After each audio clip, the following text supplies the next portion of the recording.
ada ruang selagi mana dia masih hidup. Sebab itu Nabi SAW pesan kepada Abu Zar suruh melihat ke bawah untuk nak melahirkan rasa syukur dan syukur.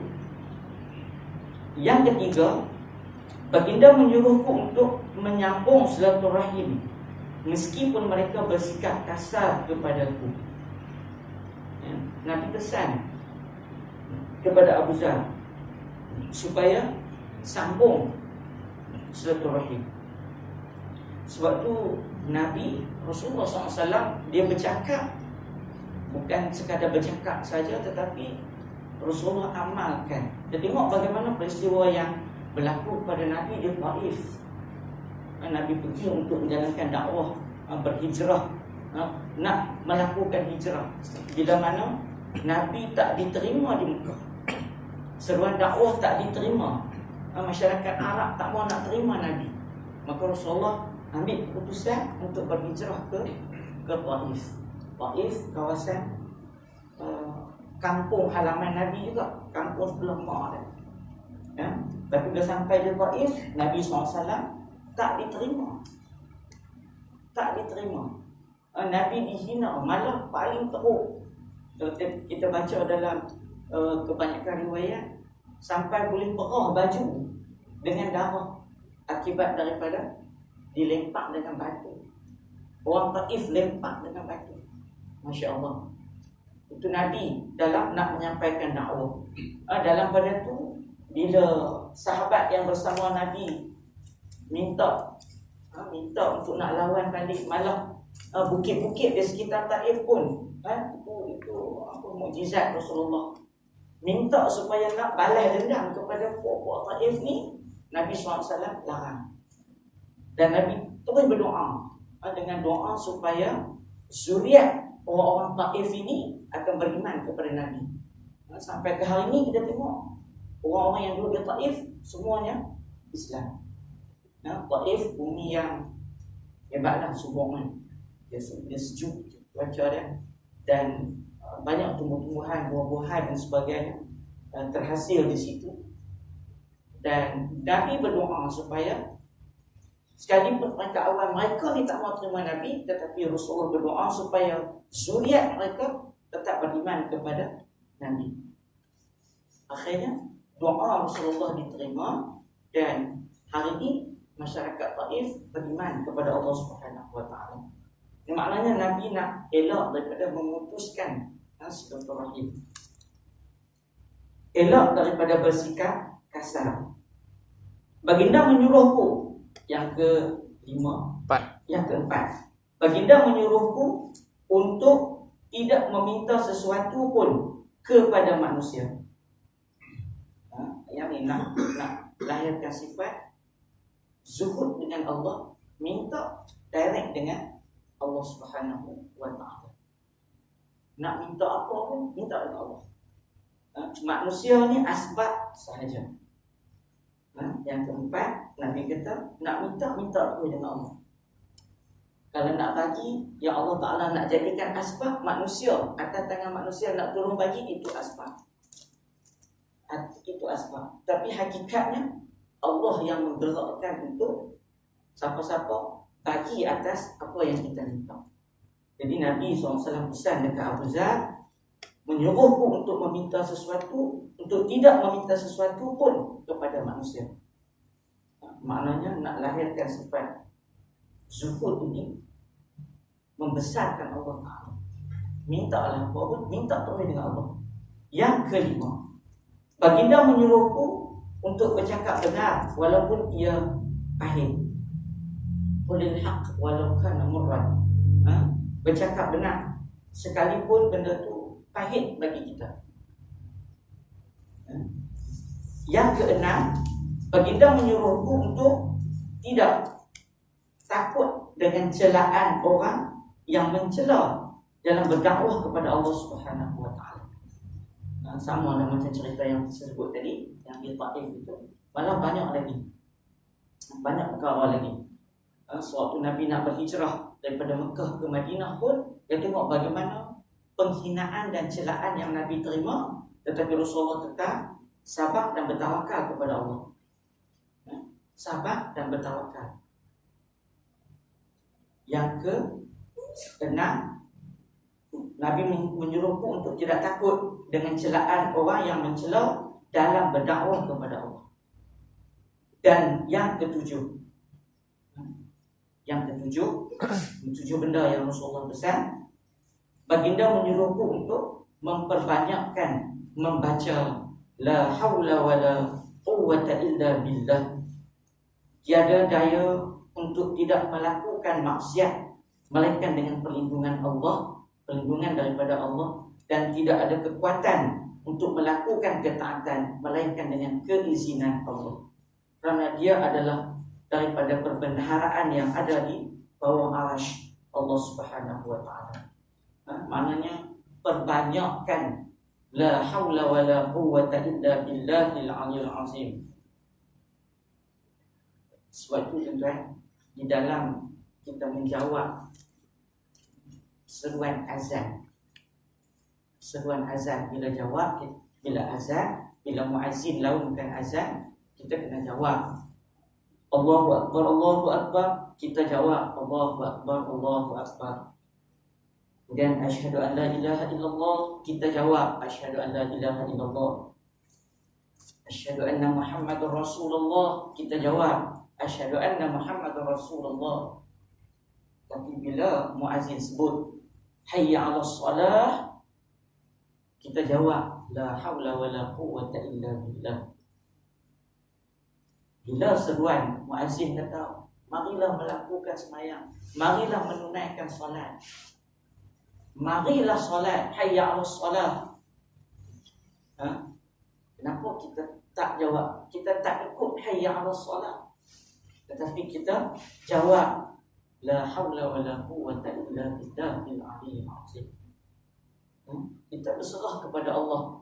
Allah panggil kita main dan sembahyang. Kalau tidak dengan kudrat Allah, kalau tidak dengan izin Allah, berapa ramai yang dengar seruan azan tapi I'm sorry lah, hayya 'alas shalah, dia tak pergi pun sembahyang, jawab pun tidak. Tapi maknanya dia telah mengingkari perintah Allah. Bila Allah Ta'ala sebut marilah menunaikan sembahyang, sepatutnya dengan kedhaifan kita, kita berserah kepada Allah. La haula wala quwwata illa billah. Tak ada daya untuk tidak melakukan maksiat melainkan dengan perlindungan Allah, dan tidak ada kekuatan untuk melakukan ketaatan melainkan dengan keizinan Allah. Maknanya kita berserah kepada Allah. Hayya 'alas shalah, la haula wala quwwata illa billah. Hayya 'alal falah, la haula wala quwwata illa billah. Kita berserah kepada Allah. Semua itu adalah berada di bawah perbendaharaan Allah Subhanahu wa taala. Yang disebut juga ketika Nabi SAW wafat, baju besi baginda masih tergadai dengan orang Yahudi kerana baginda berhutang untuk memberi nafkah kepada ahli keluarga baginda. Maknanya nak sebut bahawa berhutang ni, Nabi pun berhutang, tetapi Nabi berhutang dan berazam untuk nak bayar balik. Ketahuilah, jika seorang fakir merasa cukup dengan barang yang diberikan kepadanya dan tidak tamak untuk mendapatkan harta lain, maka kedudukannya dekat dengan kedudukan orang yang subur. Disebutkan tentang dalam ni disebut, ketahuilah, jika seorang fakir merasa cukup dengan barang yang diberikan kepadanya, orang susah, bila barang dia dapat, dia rasa alhamdulillah cukup, dan dia tidak tamak untuk mendapatkan harta yang lain. Dia tak ligan benda lain dah, cukuplah sekadar yang dia dapat. Maka kedudukan orang yang bersyukur tu tadi dekat dengan kedudukan orang yang syukur. Maknanya kita tak orang kata tergila-gila, tak kan, banyak sangat, cukup dengan apa yang ada, alhamdulillah. Ada sikit keterangan di situ tentang kedudukan istimewa orang yang fakir dan miskin yang menjaga agamanya. Kalau dalam kitab ni dia memang ada tulis nombor di situ tentang keterangan yang dia bagi tu, iaitu daripada Abu Abbas Al-Sahl bin Sa'ad berkata, marra rajulun 'ala an-nabi faqala li rajulin 'indahu jalisin ma ra'yuka fi hadha faqala rajulun min ashrafin nas hadha wallahi hurriyun in khataba ayyukaha wa in syafa'a ayyushaffa fasakata Rasulullah thumma marra rajulun akhar faqala lahu Rasulullah ma ra'yuka fi hadha faqala ya Rasulullah hadha rajulun min fuqara'in muslimin hadha hurriyun in khataba an la yunkaha wa in syafa'a an la yushaffa wa in qala an la yusma liqaulihi faqala Rasulullah hadha khairun mimma min mal'i min mal'il akhar misla hadha. Abu Abbas sebut bahawa As-Sahl bin Sa'ad berkata, seorang lelaki berjalan dekat dengan Nabi.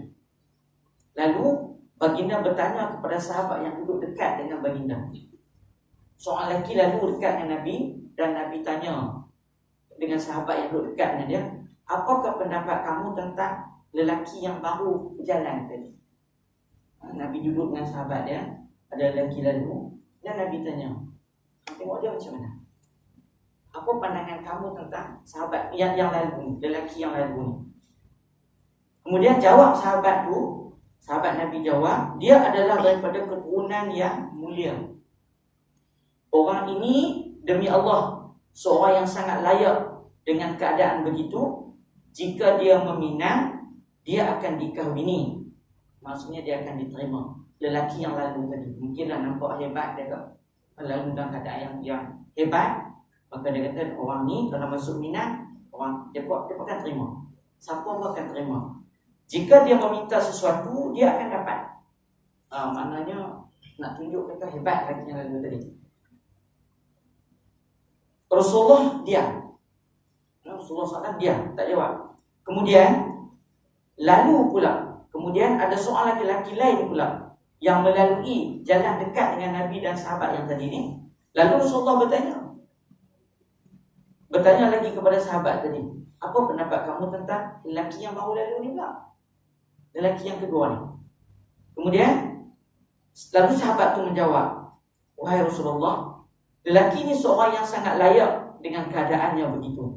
Maksudnya mungkin yang lalu yang kedua ni agak tidak sehebat lelaki yang pertama lalu tadi. Jika dia meminang, dia tidak akan dikahwini. Mungkin nampak tak berapa nak hebat pun. Jika dia meminta sesuatu, payah nak dapat. Jika dia bercakap, orang tidak mendengar percakapannya. Lalu Rasulullah bersabda, orang ini, iaitu lelaki yang kedua ni, lebih baik daripada sepenuh bumi orang ini. Maksudnya lelaki yang kedua ni bagi Nabi, hak nampak lekeh ni, lebih baik daripada lelaki yang pertama tadi. Ini kisah tentang kedudukan orang fakir yang miskin dan menjaga agama. Mungkin lelaki yang kedua tadi miskin, tetapi dia menjaga agama. Jadi maknanya tuntutan untuk menjaga agama itu sangat-sangat tinggi. Sekalipun hak yang tadi ni, hak awal lelaki yang lalu tadi mungkin hebat, kaya, tapi dia tak jaga agama. Nabi lebih tahu. Sebab itu Nabi tanya para sahabat, tanya sahabat yang duduk di sebelah, apa pandangan lelaki yang lalu? Hak pertama tadi, dia kata dia ni hebat. Kalau minang, orang akan terima. Minang, orang akan terima. Tapi bila lalu yang kedua, nampak lekeh. Tapi pada hakikatnya Nabi kata hak yang kedua itu lebih hebat daripada yang pertama.